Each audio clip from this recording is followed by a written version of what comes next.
Hello दोस्तों, दक्ष शरीफ परिवार में आपको स्वागत है।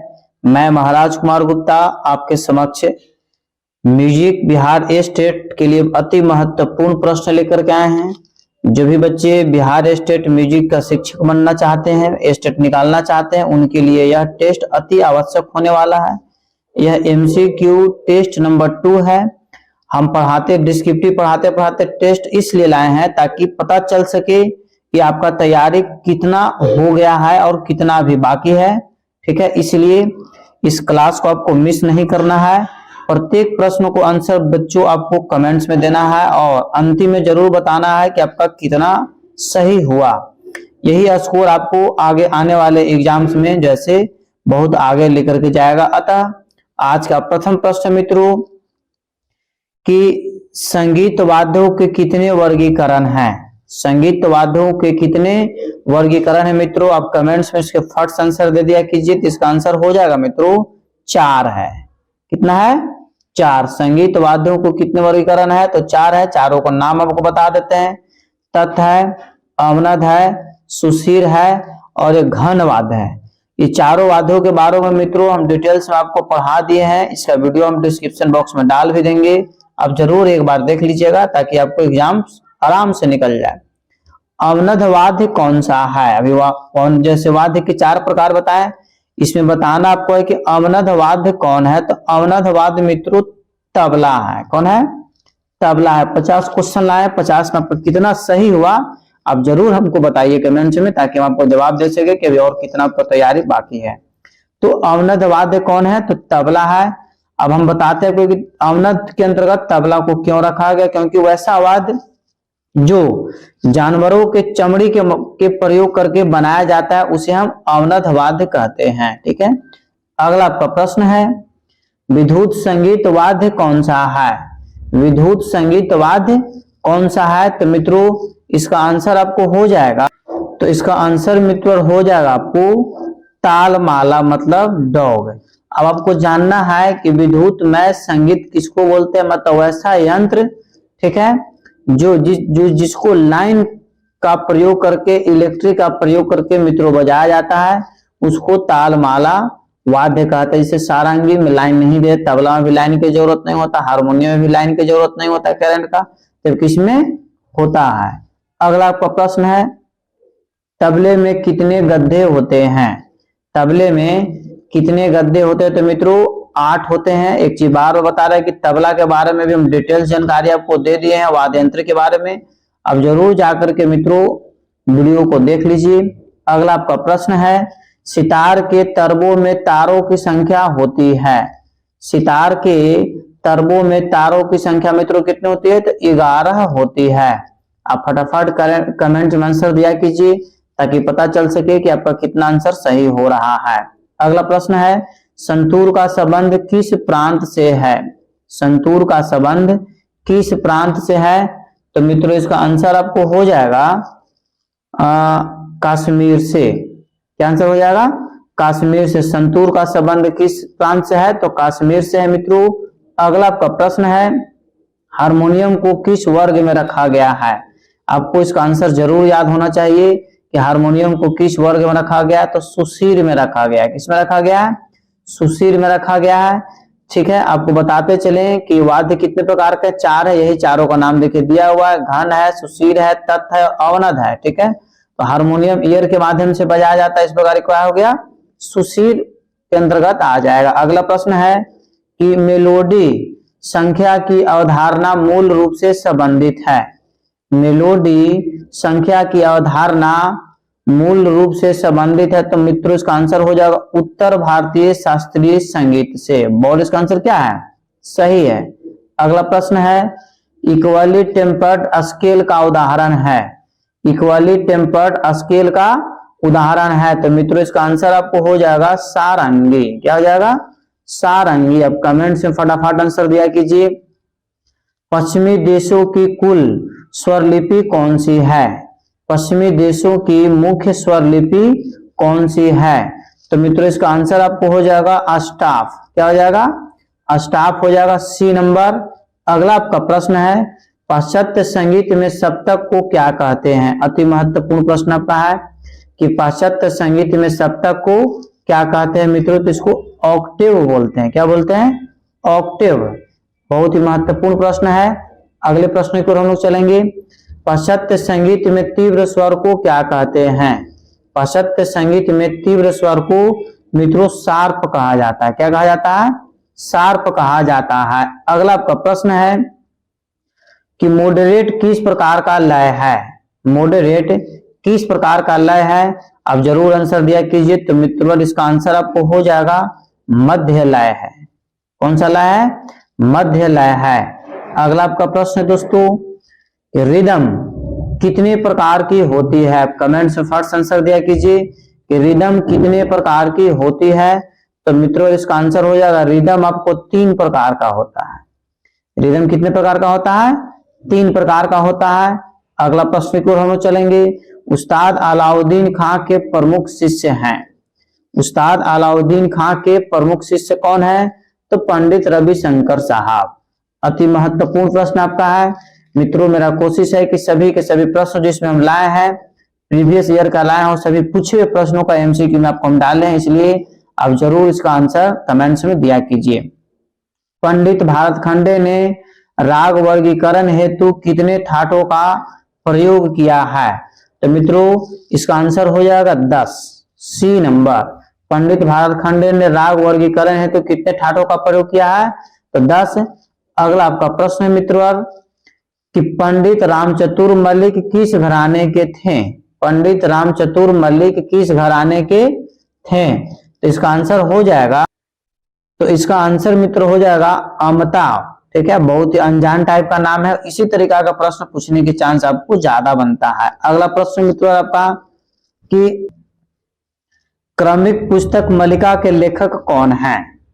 क्रमिक पुस्तक मल्लिका के लेखक कौन है? तो मित्रों इसका आंसर हो जाएगा पंडित भारत खंडे साहब। ठीक है, एप्पल पंडित भारत खंडे साहब। मित्रों जितने भी पुस्तक और तथा उसके संगीत के राइटर्स हैं उनका भी एक वीडियो हम बना दिए हैं, डिस्क्रिप्शन में मित्रों डाला हुआ। एक बार जरूर आप इस वीडियो को देख लिया कीजिए ताकि आपको कोई भी प्रश्न छूटे नहीं। अगला आपका प्रश्न है कि अभिनव राग मंजरी पुस्तक के लेखक कौन है?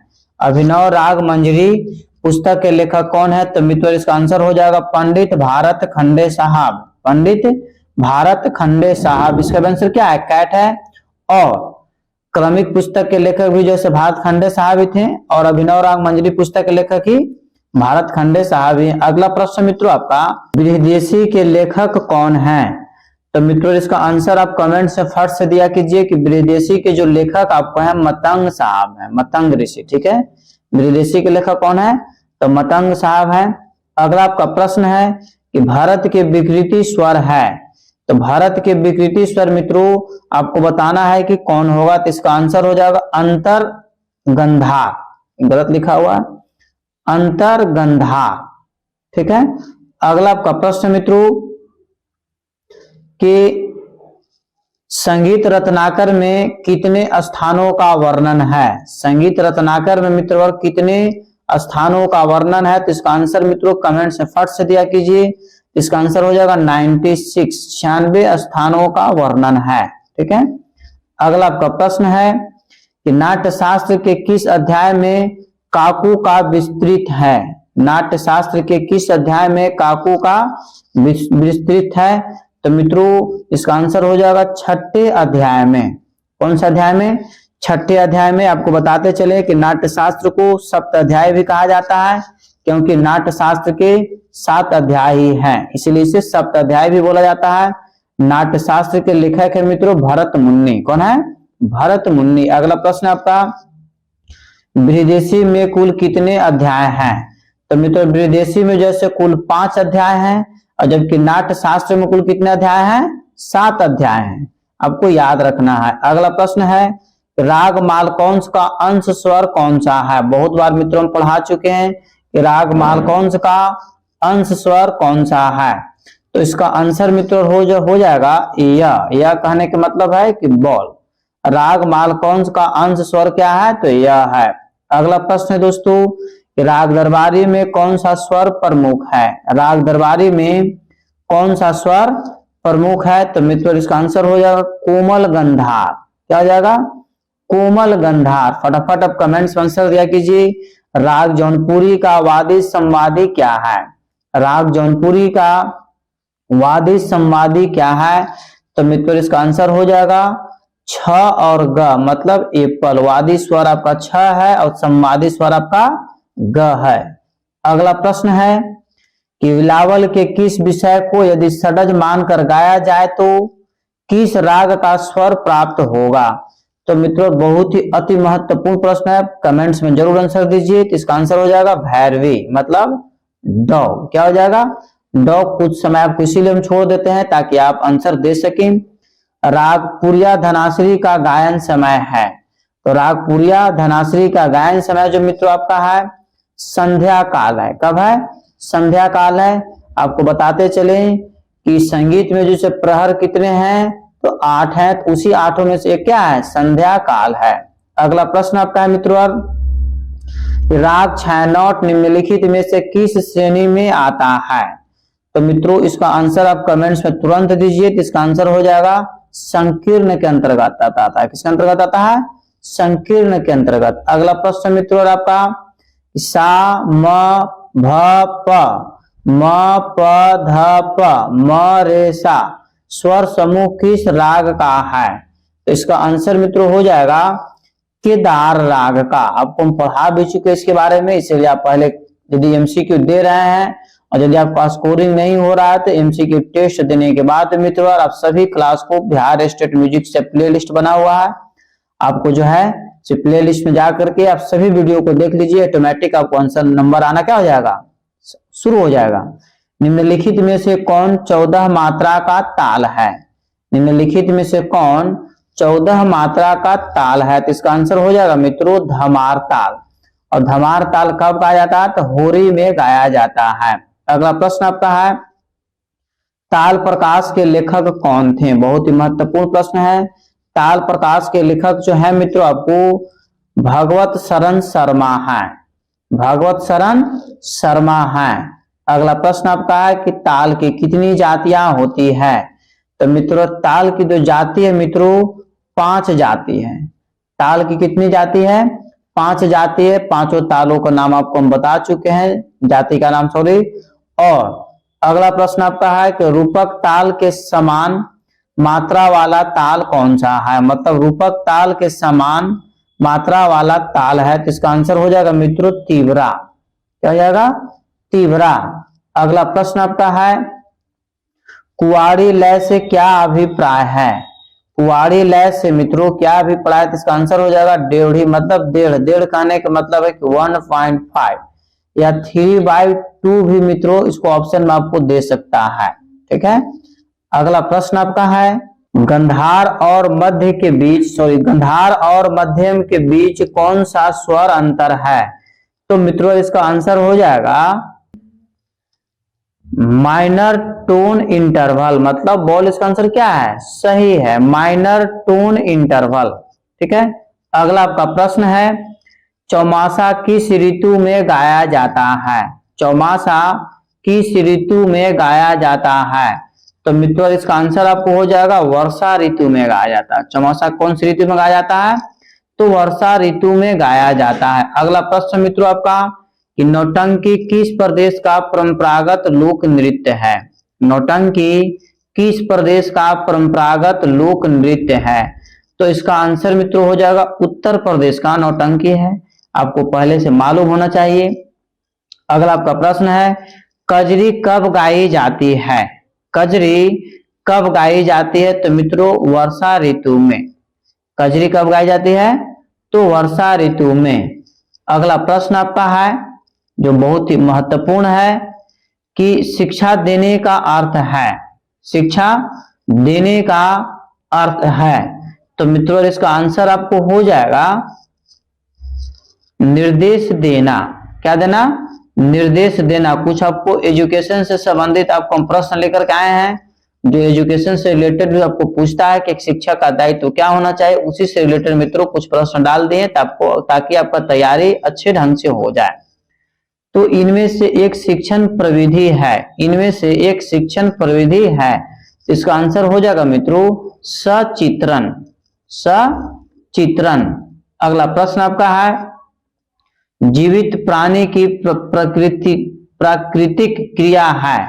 जीवित प्राणी की प्राकृतिक क्रिया है, तो मित्रों इसका आंसर हो जाएगा अधिगम। क्या हो जाएगा? अधिगम। अगला प्रश्न आपका है कि अंतर्वैयक्तिक उद्देश्य का संबंध है, तो मित्रों इसका आंसर आप जरूर फट से कमेंट्स में दिया कीजिए। इसका आंसर आपको हो जाएगा दूसरे से पारस्परिक संबंध, एप्पल, दूसरे से पारस्परिक संबंध। अगला प्रश्न मित्रों पाठ योजना में सामान्य उद्देश्य है। पाठ योजना में सामान्य उद्देश्य है, तो मित्रों इसका आंसर आपको हो जाएगा दीर्घकालिक उद्देश्य को परिभाषित करते हैं।